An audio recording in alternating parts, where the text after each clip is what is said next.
Ok, salut à tous et bienvenue dans ce nouveau tutoriel, bienvenue dans cette nouvelle vidéo, bien sûr qui sera différente de ce que vous avez l'habitude de découvrir sur la chaîne, c'est-à-dire un tuto classique. Dans cette vidéo, nous allons plutôt voir trois conseils pour un plan de distribution réussi. Pour le conseil numéro 1, la compréhension des besoins et des attentes du client. Okay? La compréhension des besoins et des attentes du client, c'est deux choses bien différentes. Si vous n'êtes pas en mesure de comprendre quelles sont les exigences du client, vous n'allez pas produire un résultat intéressant. Ou alors vous allez passer tout le temps à travailler sur un même projet alors qu'il y a plusieurs clients qu'il faut libérer. Okay? Parce que si vous comprenez exactement ce dont le client a besoin, par exemple, un client peut vous dire j'ai besoin que la chambre parentale à l'étage soit en façade du bâtiment, par exemple. Il peut vous dire j'ai besoin qu'elle soit à l'arrière. Je voudrais que mon dressing soit distribué à tel niveau, pardon. J'aimerais que ma salle de bain soit à tel niveau. Vous devez être en mesure de comprendre cela et de concrétiser. Okay? C'est une chose de comprendre, mais c'est toute une autre de concrétiser. Parce qu'il y en a qui vont dire non, c'est impossible, le séjour ne peut être à gauche, ça ne peut être à droite. Non, non, non, non, tout est possible. Même si le client vous dit je voudrais que mon séjour soit à l'arrière de la maison, c'est possible et vous allez le faire exactement. Ok? Maintenant, vous allez vous arranger à ce que cela entre dans les conformités là de la conception, c'est tout.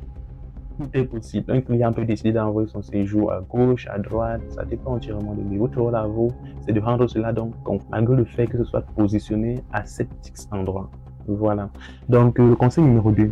Conseil numéro 2, bien sûr, avant de faire une transition, le conseil numéro 1, pour comprendre bien sûr les exigences du client et les concrétiser, il faut déjà avoir une certaine base en ce qui concerne les conceptions. Donc, pour cela, je vous mets un document même dans la description. Vous allez aller simplement lire le document ou alors le checker.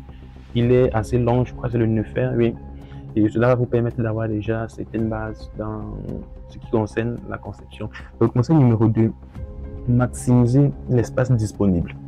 Il faut éviter les coins morts, ok? Par exemple, là, regardez ce plan. Vous voyez à ce niveau. On a l'impression que c'est un coin mort, n'est-ce pas? Il faut maximiser les coins qui sont dans votre bâtiment. Maximiser, faites en sorte qu'il n'y ait pas de coins perdus. On ne voudrait pas qu'il y ait seulement 2, non, c'est seulement 3, non, non, non. Il ne doit même pas en avoir. Parce qu'on dit coin perdu, vous comprenez très bien, le nom l'indique. C'est un coin perdu, il ne sert à rien ce coin-là. Okay? Donc vous devez maximiser, vous devez faire en sorte que ce type de coin-là n'existe pas. Par exemple là, regardez très bien. Là c'est un coin perdu, a priori. Okay? Mais ce que nous sommes dans un séjour, ce coin peut servir par exemple de rangement. Vous voyez ces rangements d'angle-là? Là c'est un cellier bien sûr. Donc vous devez faire l'effort de faire en sorte qu'il n'y ait aucun coin perdu. Pas qu'il y ait seulement 2, je l'ai dit. Aucun coin perdu dans l'ensemble, okay, de votre bâtiment. Là, qu'il n'y ait pas de coin perdu. À ce niveau, par exemple, on est là.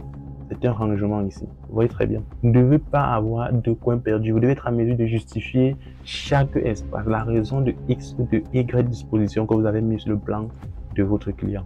C'est très important. Et pour ce faire, vous devez être cultivé, vous devez être informé. Donc, cela inclut également la disposition des mobiliers. Okay? Si vous faites des plans de distribution qui ne sont pas intéressants, comment disposer les mobiliers, vous aurez des gros soucis. Vous aurez de très gros soucis.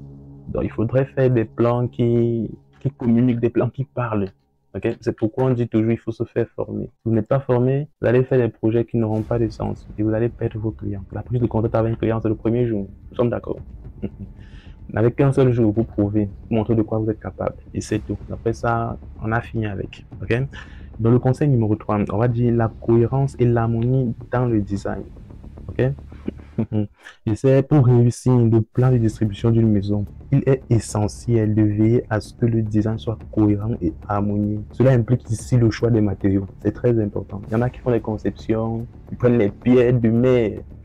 C'est vrai, c'est possible qu'on peut les avoir, mais pour un simple design, ils prennent les pierres de mer, ils viennent mettre là. Ils disent au client, c'est possible. Quand le client vous a dit clairement que son budget max est 30 millions de francs CFA. Mais vous prenez les pierres de mer, vous venez mettre là-bas, que ça va être exactement comme ça lorsque vous allez me réaliser ça. Vous allez dire oui. Donc vous allez aller prendre les pierres carrières qu'on a ici à Bamungum, Bafoussam, Badjoun et autres. Vous allez mettre ça sur son design, il ne va pas aimer, il va vous fuir. C'est comme ça. Okay? Donc cela relève du choix du matériau. Voilà, cela met en exergue le choix du matériau. Le choix des couleurs, okay? C'est aussi important. Le choix des couleurs, c'est très important même.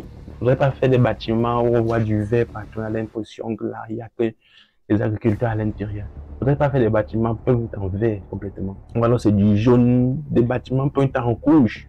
Ouais, j'en ai déjà vu, j'ai vu des bâtiments où On a fait la 3D, on a peint en rouge, entièrement en rouge. Juste côtoie, attention, juste côtoie. Je vais chercher l'image. Si je trouve l'image, je vais poster ça sur la chaîne YouTube. Restez bien branchés. L'image risque que vous envoie dans un coma profond. Je ne le souhaite pas en tout cas. Donc il faut faire très attention, ok? Il faut faire très attention en ce qui concerne le choix des couleurs. Cela doit être en harmonie. Ok, ça doit être fait de façon harmonieuse.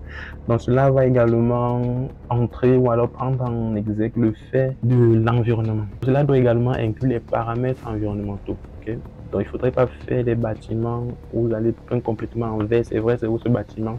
Dans une localité où tous les bâtiments sont déjà en blanc. Ok, il faut respecter une certaine harmonie. Il faut faire en sorte, lorsque quelqu'un arrive là, qu'il sache que ok, je suis toujours dans X quartier parce que je sais que dans ce quartier, tous les bâtiments sont peints en blanc, mais les designs architecturaux sont différents. Ok, c'est juste ça. Vous pouvez harmoniser un blanc clair à un blanc cassé. Ok, par exemple là, vous avez un blanc cassé ou un blanc sablé ici. Ok, par rapport à ce blanc maintenant. Vous juste gérer cette harmonie là. Mais il ne faudrait pas faire des bâtiments où tout est peint en bleu, tout est peint en rouge. Ça ne fait pas de sens, ok? À moins que ce soit un message que vous soyez en train d'envoyer. Okay? Il y a des bâtiments également qui peuvent être peints complètement en jaune. Ça peut être la marque d'un produit, ça peut être le siège d'une entreprise qui fabrique la peinture jaune. Non, même si c'est une entreprise, il faut avoir des informations clés.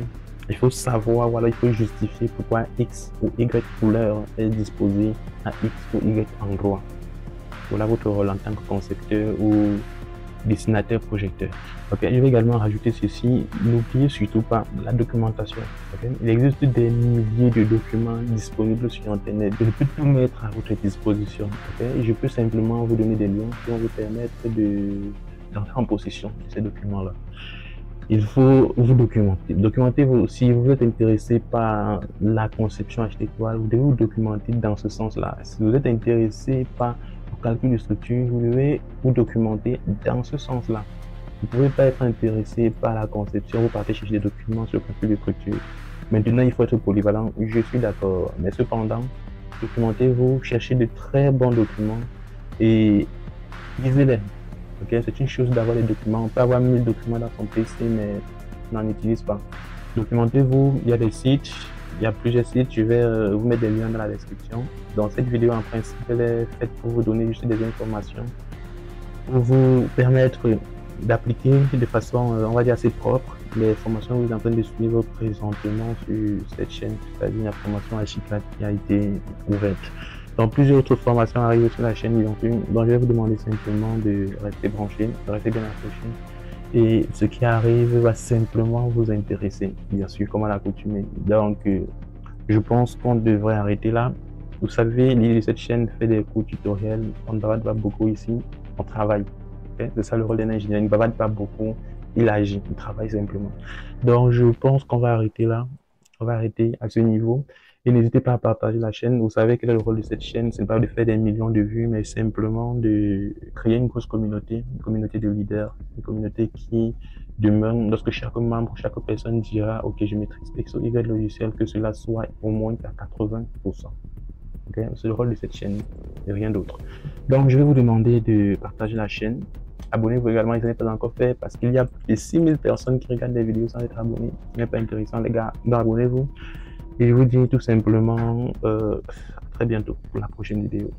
Bye.